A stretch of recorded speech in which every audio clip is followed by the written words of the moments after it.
બનાસકાંઠા જિલ્લામાં ભારે વરસાદને કારણે સર્જાયેલી તારાજી બાદ બનાસકાંઠાના સાંસદ ગેનીબહેન ઠાકોરે ગળાડૂબ પાણીમાં ઉતરીને અસરગ્રસ્ત ગામોની મુલાકાત લીધી હતી।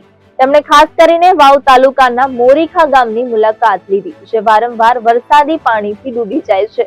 આ મુલાકાત દરમિયાન તેમણે સ્થાનિકોની મુશ્કેલીઓ જાણી અને તાત્કાલિક રાહત કાર્યની માંગ કરી હતી।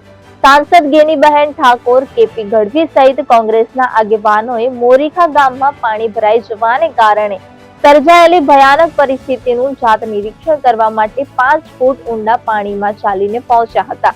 गामना युवानो अने सरपंच साथे मळीने तेमणे शिव मंदिरनी पाछळनी दीवाल तोडीने पाणीना निकाल माटेनी व्यवस्था करवा माटे સ્થળ પર જ યુવાનોને જવાબદારી સોંપી હતી। તેમણે જણાવ્યું કે જેસીબી કે અન્ય મશીનરી જઈ શકે તેવી સ્થિતિમાં ન હોવાથી આ પગલું ભરવું પડ્યું હતું। ગેનીબહેને આક્રોશ વ્યક્ત કરતા કહ્યું કે આટલી ગંભીર પરિસ્થિતિ હોવા છતાં પણ મીડિયા કે વહીવટી તંત્રએ આ ગામની મુલાકાત લીધી નથી।